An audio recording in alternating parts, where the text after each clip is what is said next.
guys, welcome back to Miller's Construction. We got a really special project here today. We're on our current remodel project where we've turned this attic space into a living conditioned space, and we're finally to the point that we're ready to put something on the walls. As you can see, we're not drywalling this, we're doing something a little bit different. This is shiplap from Forever Barnwood. So if you've ever looked at foreverbarnwood.com, they got some really unique stuff. You can see it's got this these like lumber mill saw marks cut into it.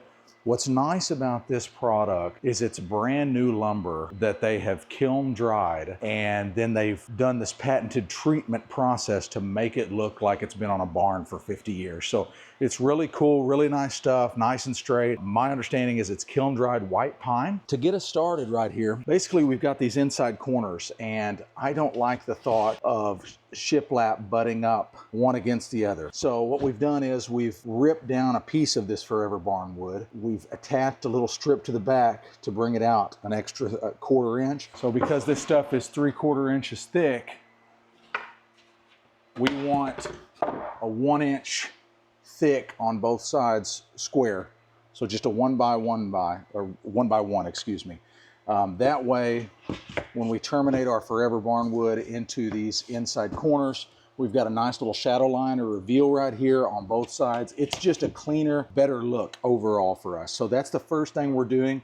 And because we do have a nice coffered or vaulted ceiling here, we went ahead and put this 6/12 pitch miter on the top of this little 1 by 1. This is just 1/2 inch rigid foam. We're gonna be hitting the studs with this. So we're gonna use 2 inch 16 gauge finish nails. We use our Pazload cordless finish nailer, and we'll hit a stud everywhere we go. We'll take you through the process of this entire installation, and so stay tuned. So we've got our Bosch rotary laser set up. That'll give us some high accuracy at long distances. This room is approximately 60 feet long from that window to this point down here.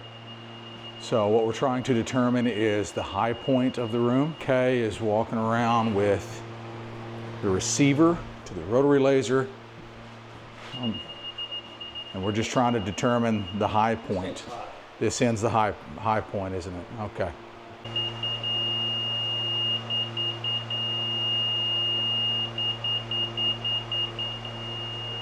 So here's our stack of Forever Barnwood shiplap. Basically what we're doing is taking them over here to the miter saw.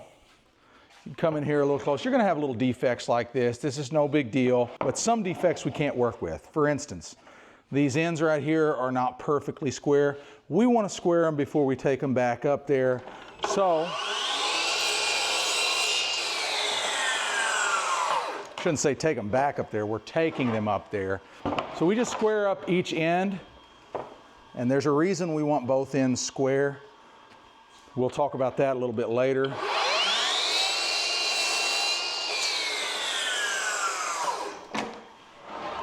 So there's one done. We just want a nice stack of these, and we just take them up 4 or 5 at a time. But you can see we've got a lot of shiplap to install.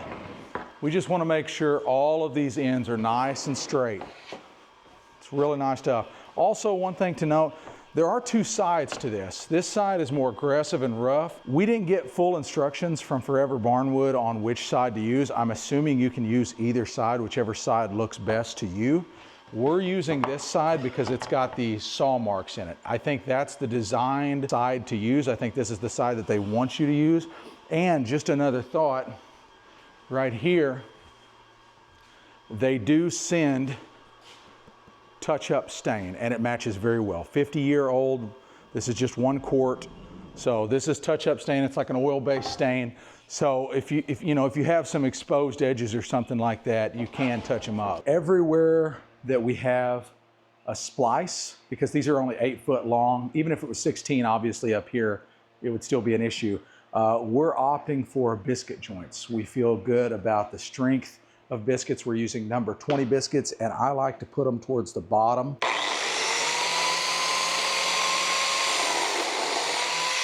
there we go. Got my little biscuit slot in there. Now we can glue it up, slip a number 20 biscuit in there, and we won't have to worry about that joint, that butt joint coming apart over here. We'll type bond quick and thick. Our number 20 biscuit. That's going to keep our joint nice and tight for the longevity of the shiplap. Tapper. There we are. Stop. Okay, push it all the way in. Bring it up to your line. We've got a situation here where we've got a ductless mini split. These are the line sets. We did not have room in this space for a ductless mini split head that mounts on the wall. So we're going with a floor mounted unit. It's going to be about, I don't know, 40 inches wide, something like that. So there's no need in making this look pretty. This entire section is going to be permanently hidden behind that floor mounted ductless mini split head. So if you see some of this in our video, don't pay it any attention. We are going to seal around these line sets, but we got to wait for our HVAC technician to get here to do that. The first run has been installed and it is perfectly level across the top, which is what we want. That's just going to make it look a lot better. And it's going to be the same all the way around the room too. So when we get to this side, our joints are going to line up with our receptacles at exactly the same spot. At the ceiling, it's going to line up at exactly the same spot. So take the time to level it up and it will give you a better finished result. Don't worry about the gap where the floor is. That's going to be covered by flooring and baseboard. Okay, I just wanted to show you guys how we're cutting around our receptacles. This is a pretty basic thing, but I wanted to share it. I'd like to share all the details of how we get things done. First of all, these receptacle boxes, this was a new construction. I mean, this was technically a remodel because this was an attic space before we turned it into this conditioned space, living space. But parts of it were new construction, such as this knee wall. It was not here before we started this construction. So this part was new construction, okay? We were able to source these adjustable junction boxes or receptacle boxes that we can move in and out so that we can make them flush with our material. So unlike standard boxes where they've got like a 1/2 inch or a 5/8 offset built into the box, these are adjustable. So they've got this little set screw next to them. We can bring them in or out depending on the thickness of the material we're putting on the wall. So if it's a retrofit application in your circumstance, if you don't have the luxury of installing your own receptacle boxes, let's say your receptacles are already there, they do make box extensions that you can buy at the just the big home centers, and they work quite well for this application as well. But this was new construction, so we opted to use the adjustable boxes. Now, we've got them set just about to the depth that we want. We had that predetermined. So now all I have to do is set my Forever Barnwood Shiplap up on top, and you can see I've made 2 marks here, 1 on each side of the box. We just want to go around that box, okay? So I've made a mark on each side. Now I just need to measure up, not from our tongue, but from our groove, from our rabbet, okay? Because that's our finished edge. So I'm just gonna eyeball this. This is about 1.75 inches what I'm gonna go with. So from this spot here, our rabbet, to the top of the box, it's about 1.75 inches. Now, let's go over here to our workstation. And once again, guys, this is pretty standard, but I just like to show as much of this as I can. So now we're going to measure up from the bottom, 1.75 inches. We know that's what needs to come out because I measured up from that rabbet right here, and this is going to sink into that rabbet. So 1.75 inches. I've got my 2 lines in my box on either side.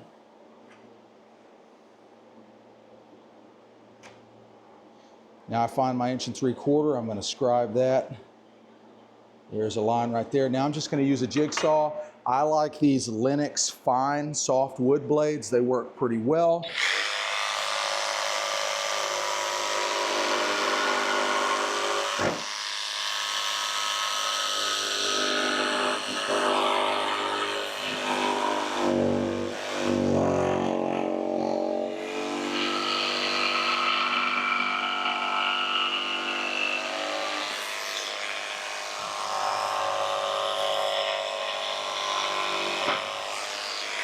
There we go. Now we've got our notch cut out. Now come back over here and let's see if it fits, guys.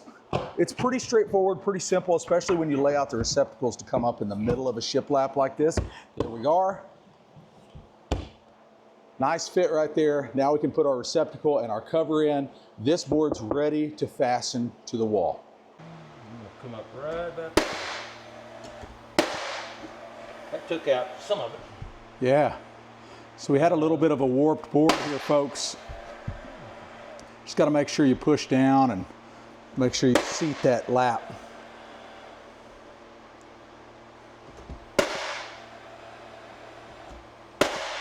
All right, we've got a little bit of a problem with our shiplap. You can see we've got a monstrous hole here where there used to be a knot, and now the knot has fallen out. Why is that an issue? Well, obviously, we have this 1/2-inch XPS rigid foam back here that is pink or purple, whatever color that is, and that's gonna look unsightly if we leave that hole the way it is. So here's a little tip for you, or a trick if you're working with materials like this. We're gonna flip it over to the back side, and we're gonna take some tar paper, some just felt paper. Now I'm gonna cut myself a decent sized little chunk. This is 30-pound felt paper like you'd use underneath a shingle roof. Got me a little patch here. And now I'm just gonna take a T50 stapler. This is a battery powered one.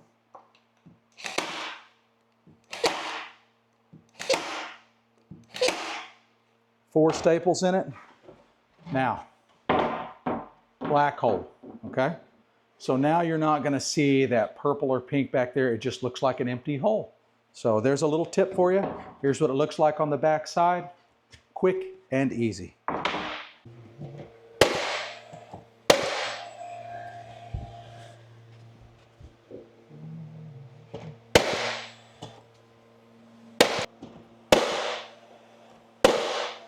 All right, folks, I want to share with you another little tip or install method that we're using on the shiplap. There's various ways to install this, so take it for what it is. This is the way that we like to do it. We have success doing it this way.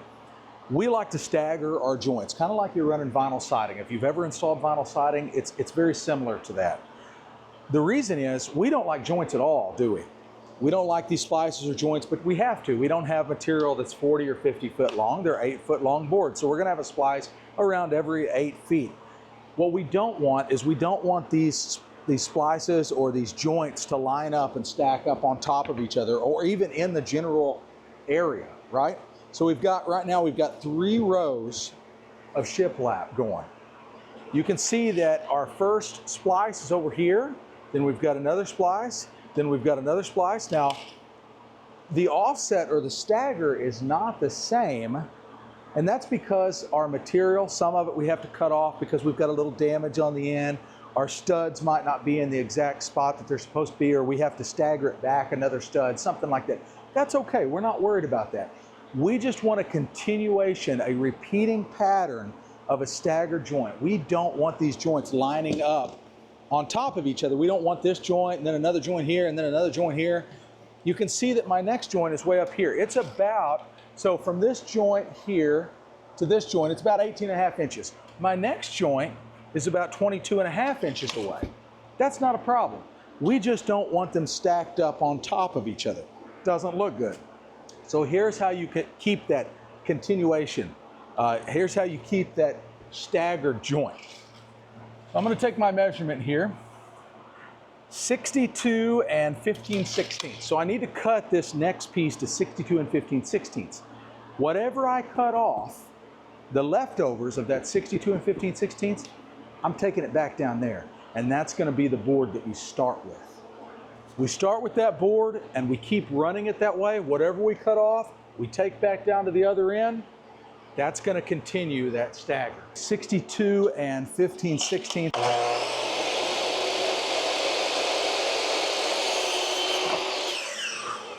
I wish I had my big flex up here, but that's just not possible. Okay, so here's my 62 and 15/16. The piece that I just cut off, I'm gonna go ahead and put it right over here. Now come down here and look at this. I'm just gonna set it here for now. I'm not even gonna fasten it. Look at our joint offset. There's our last joint. Look where we're at. We're right around 19 inches, which is in the same area. We keep staggering those joints. We don't have any joints lining up. We're just bringing it back, okay? Now, if I need to cut this back and get on a stud, I can do that as well, and we'll be relatively close to the same thing. So that's just a little tip for you guys. Whenever you're installing shiplap, that's the way we like to do it. This is the way that we've had success doing it. Now I come down here with the piece that I just cut.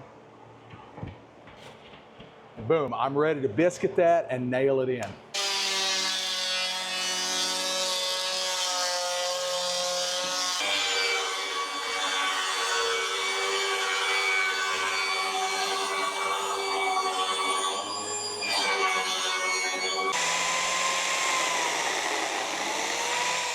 Okay, so you might think it's slow to have to biscuit each end of these shiplap boards, but I'm going to show you how fast it is when you gang cut them. So just like you were going to gang cut siding or something like that.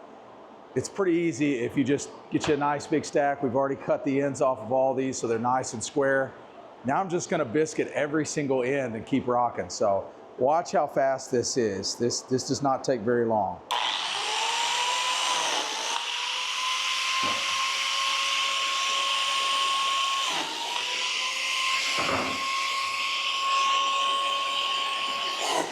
Notice I'm not even shutting the biscuit joiner off.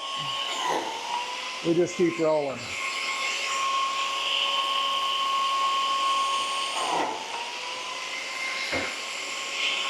Yeah, biscuits take a lot of time, don't they?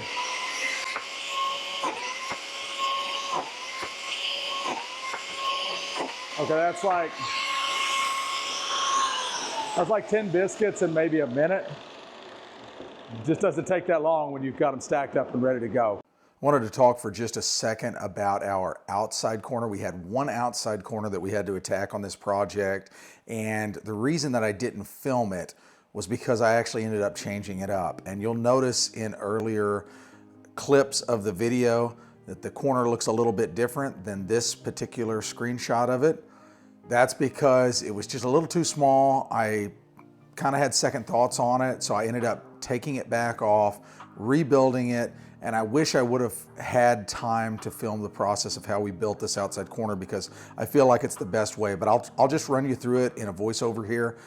Basically, we took two pieces of the Forever Barnwood and we utilized our own shiplap for this outside corner to kind of lock that outside corner together. We used glue and nails, and it's right here in this section where we've made our own shiplap on this outside corner, and it turned out really nice, and it gives kind of like an eased edge instead of like a sharp mitered edge where somebody might rub up against it and it might receive some damage. I like this method a little bit better for this application.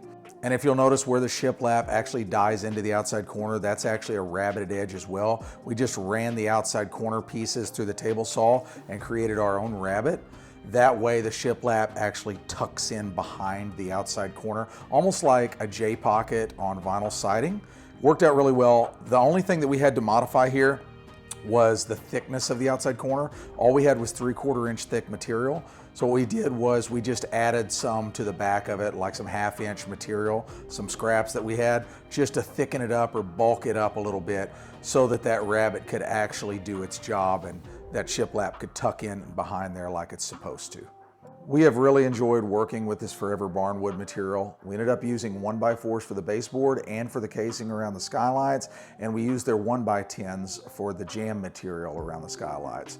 It's just really nice stuff. It looks and feels like reclaimed barnwood, but it's not. It's new lumber and it's straight, really nice to work with. They've even got a wide variety of stair parts, as you can see here. We ended up putting in this full stairwell using their full 3 3/4 inch thick stair treads and full 4 inch thick stair stringers that we had to custom cut. They've got full posts and rails, all that stuff that you need for a nice stairwell that looks like it's made from reclaimed barnwood. So we've enjoyed working with it. We'll definitely work with this stuff again. It gives a really nice, unique look. Now, I wasn't able to get a ton of pictures of the finished product because the clients went ahead and moved their stuff in and I had to respect their privacy, but I did get a few pictures and a few videos here of what it looks like in the end. I really hope that you guys enjoyed following along on this particular project. If you want to follow along more on our projects, follow us on Instagram. We're posting stories daily on there at Miller's Construction, just like this YouTube channel. And if you haven't subscribed, please go ahead and hit that subscribe button. Give me a thumbs up for this video if you liked it, and we'll see you on the next one.